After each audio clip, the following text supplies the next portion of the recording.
like, comment, share, and subscribe naman dyan mga ito. Maraming salamat po. Nagtanong si Hagler kung ano ang ikalawang test. Sumagot si Henry na ang ikalawang bahagi ng test ay isang sword fight. Inilabas niya ang kanyang sword at inanunsyo na ang ikalawang bahagi ay magsisimula na at hiniling kay Hagler na galingan ang kanyang makakaya. Tumayo si Hagler sa harap niya habang hawak ang kanyang sword. Namangha si Henry at naisip na ang aura ni Hagler ay halos kaparehas ng antas ng isang swordmaster.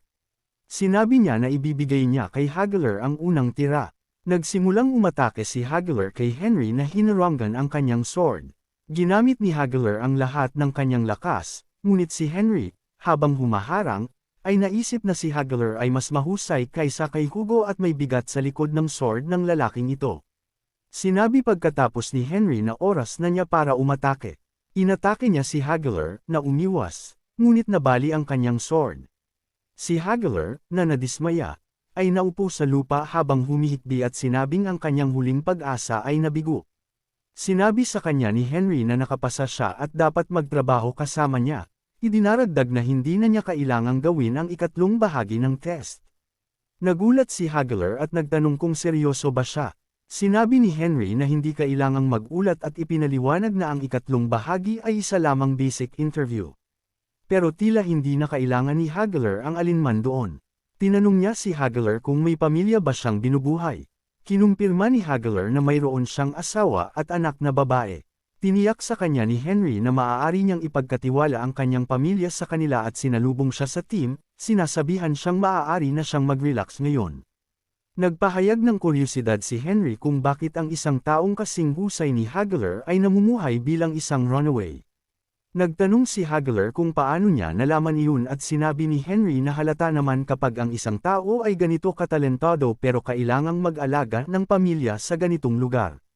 Sumagot si Hagler na maaari nilang talakayin ito ng mas detalyado pagkatapos makilala ang kanyang pamilya at hiniling na makipag-usap si Henry ng casual sa kanya dahil siya ang magiging superior nito. Sumang-ayon si Henry na formal na makipag-usap para lamang sa araw na ito dahil ito ang kanilang unang pagkikita. Inanunsyo ng opisyal na mayroon na silang isang tao na nakapasa sa test sa wakas at hiniling sa lahat na batiin si Sir Hagler. Ang ibang mga kalahok ay nagtaka kung mayroon ba talagang nakapasa at kung ang ibig sabihin ba nito ay nakapasa siya sa lahat ng mga tests, nagpapahayag ng selos at napapansing ang buhay ni Hagler ay halos ayos na. Nang maglaon, dinala ni Hagler si Henry sa kanyang tahanan at tinawag ang kanyang asawa para sabihing nakabalik na siya. Isang magandang batang babae ang sumugod sa kanya at niyakap siya ni Hagler habang sinasabing nakapasa siya sa entrance test. Naisip ni Henry na siya na ang pinakamagandang tao sa Vivaldi. Lumapit ang kanyang anak na si Nia at niyakap siya habang nagtatanong kung sino si Henry. Sinabihan ni Hagler ang kanyang anak na magpakita ng respeto. Ipinaliliwanag na si Henry ang siyang pagtatrabahuhan niya. Binati sila ni Henry at ipinakilala ang sarili bilang kasalukuyang leader ng Million Mercenaries Group. Ipinaliwanag niya na magsisimula na ang kanilang relocation dahil nakapasa si Hagler sa test at gaya ng ipinangako, mayroon silang espesyal na bahay para matuluyan niya. Dinala sila ni Henry sa palasyo ni Ten. Si Hagler, na nag-aalala, ay nagkomento na ang bahay ay tila mas angkop para sa mga nobles. Sinabi ni Henry na ito ang bahay na ibinibigay ng milyon at siya mismo ang nagbibigay nito. Ipinakilala ni Ten ang sarili bilang may-ari ng 10 million gold arena na nagsasabing na-notify na siya ni Henry at hiniling sa kanilang ay enjoy ang kanilang pananatili. Noon pa man ay hiniling na ni Ten kay Henry na dalhin ang pamilya ni Hagler doon at kinumpirma ni Henry na ito ang pinakamaliit na magagawa niya dahil si Ten ay may utang sa kanya. Tinawag ni Henry ang mga maids at sinabihan silang paligan ang pamilya ni Hagler at maghanda ng mga damit para sa kanila. Nang maglaon, habang nakaupo at nagtsatsa, iminungkahi ni Henry na pakinggan ang kwento ni Hagler. Ipinaliwanag ni Hagler na siya ay isang ordinaryong foot knight na na-scout ng isang baron dahil sa kanyang kahangahangang husay.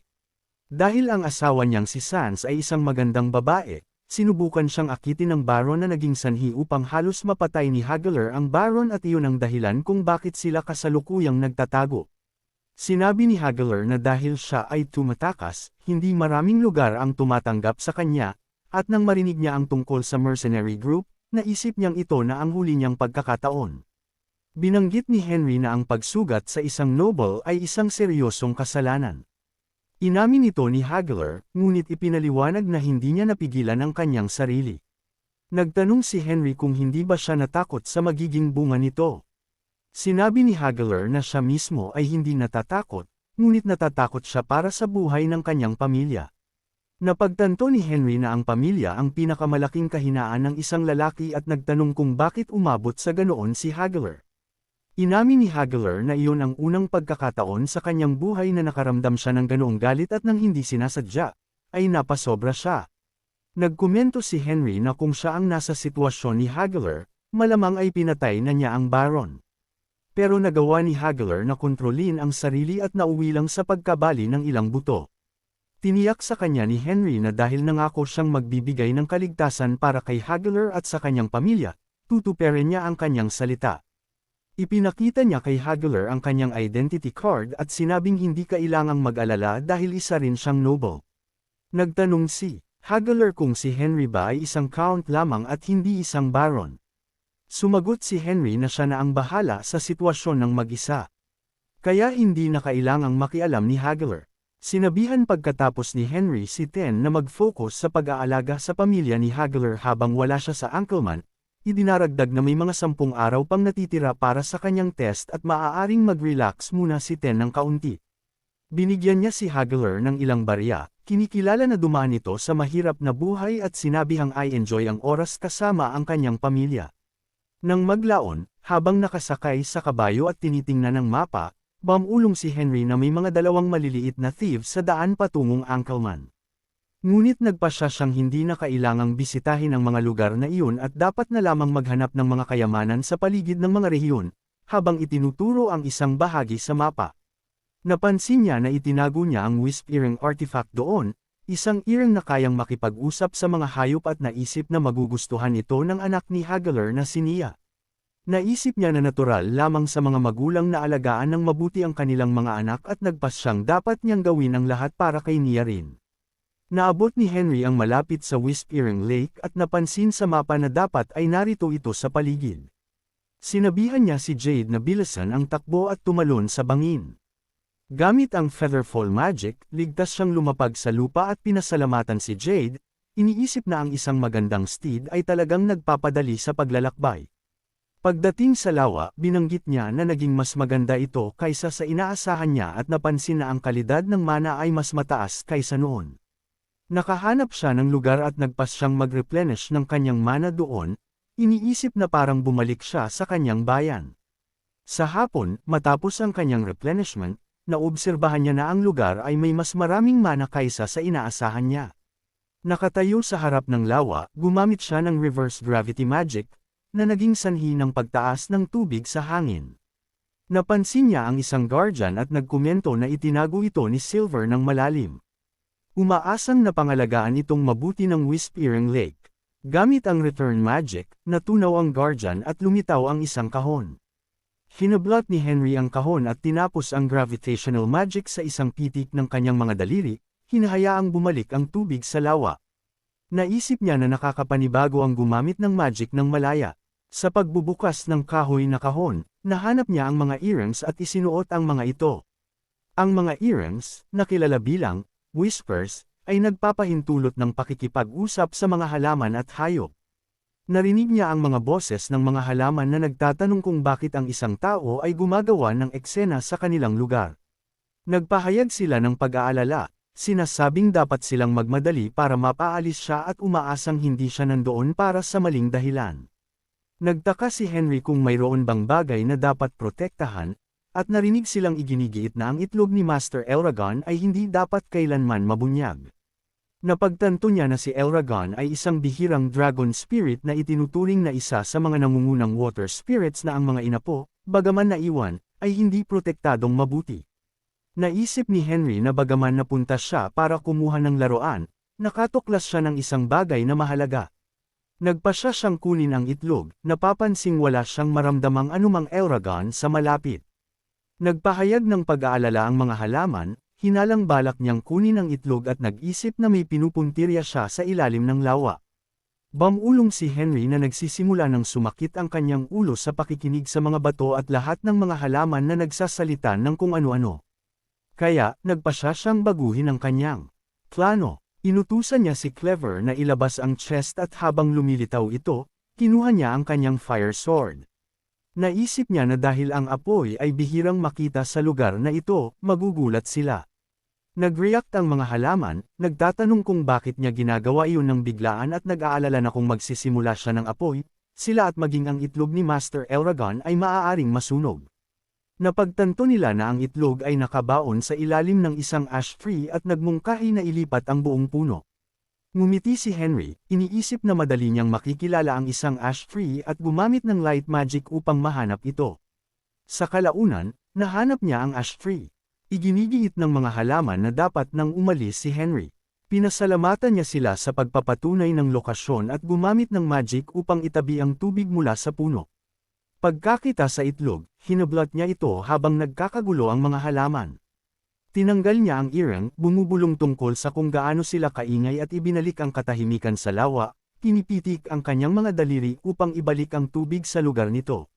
Hawak ang itlog ni Elragon, napansin niya na nahanap na niya ito at kinilala ang kagandahan nito, tinatanggap ito bilang itlog ng isang spirit. Naisip niya na ito ang ikalawang pagkakataon na nakatuklas siya ng itlog ng isang spirit at itinuring ang sarili na mapalad. Naisip niya na gamit ang itlog ni Elragon, ang potensyal para sa kanyang hinaharap ay walang limitasyon, lalo na't bihirang makatagpo ng isang high-rankang spirit. Napapansing isa itong water spirit, nagpasya siyang bigyan ito ng tuloy-tuloy na supply ng water magic. Gamit ang sharp magic, pinatalas niya ang kanyang mga daliri upang hiwain ang kanyang braso. Nangangatwira na ang kanyang katawan na may walang katapusang mana ang pinakamagandang lugar para panatilihin ang itlog. Inilagay niya ang itlog sa loob ng kanyang katawan at gumamit ng healing magic upang isara ang sugat. Kontento na siya, nagpasya siyang sapat na ang oras para magtungo sa Ankleman at sinabihan si Jade na kumilos na bago lumipad palayo. Lumipas ang 2 araw at bagaman ang paglalakbay ay karaniwang tumatagal ng 4 na araw, hinati niya ang oras ng paglalakbay sa pamamagitan ng paggalaw ng walang pahinga.